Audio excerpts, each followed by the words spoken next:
I broke up with my childish girlfriend after her younger sister hooked up with me without my consent. She is begging for me to return.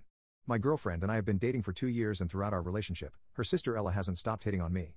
My girlfriend came from a very accepting and understanding family. I was given the blessing to marry my girlfriend the first time I met her parents. A year ago was when her sister really began hitting on me. We were celebrating my girlfriend's birthday with her family. While preparing for dinner, I offered to help her mom in the kitchen with some food preparation. A few moments later, her younger sister came and told her mom to go back to dinner and she would take care of the plates with me. At the time, I wasn't aware that Ella had a crush on me, but I soon found out. As soon as the mom left, Ella launched herself onto me and managed to get to my lips. I quickly pushed her off me and ran back to the dinner table. This was one of the million cases where she tried hooking up with me. I have told Ella multiple times to leave me alone and to stop her behavior because I didn't want to cheat on my girlfriend, but that did nothing. I talked about it to my girlfriend and she even caught her sister in the act of trying to lock me in a room with herself. She tried telling me how she was playing jokes and that I should go along with it because it would make her happy.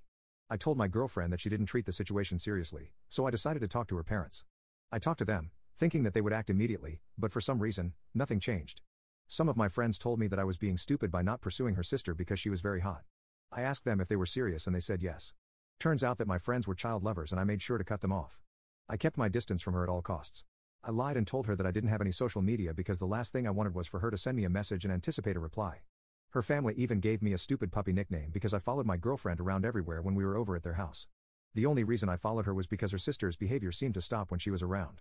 I was able to tolerate Ella's behavior for some time, but she eventually crossed the line. My girlfriend convinced me to celebrate Thanksgiving with her family and we were soon at their place. I tried being as cautious as I possibly could with her sister, but it was challenging. As soon as I stepped inside the house, she came and greeted me and directed me towards the bathroom.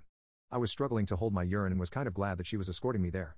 I went inside and tried closing the door behind me, but she pushed against me and came inside. She locked the door behind her and took off her top.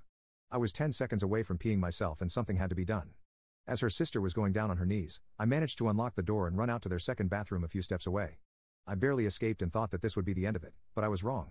We sat down for dinner and everyone had a glass of champagne. For some reason, my drink had a different tone of yellow, compared to everyone else. I was confident that I wasn't going to drink that, and waited for everyone to get distracted, to switch the drink with my girlfriends.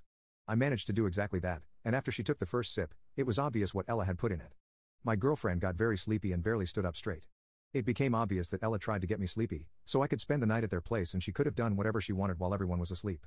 We put my girlfriend to sleep and I pretended to get an urgent phone call and left. A few days later, I talked to my girlfriend about what had happened and told her that I was going to stop visiting them because her sister kept thinking of something to do. She didn't like that idea and sulked around the house for weeks because I didn't want to go with her. She seemed devastated and I kept telling her that she could go visit her parents, but I wasn't joining her. She eventually convinced me to go for Christmas, and Ella finally got what she wanted. Everyone was drinking and having a good time. There was no one controlling us, so I ended up drinking too much and staying over at their place. The next morning I woke up with Ella completely naked on my bed. I was 100% sure I locked the door, but she managed her way in. I stormed out of the room and down to the kitchen and told my girlfriend we were done in front of her parents. She was silent for what seemed like minutes and started to break down asking why. All I said was look at who's on my bed, and stormed out of the house. It took less than 2 minutes, then the calls started to come and not just from her but her parents as well. I didn't answer any of the calls. When I got home 40 minutes later, I had 108 missed calls from her and her parents. I sent her one last text that said, "You have 2 days to get your stuff out of my house."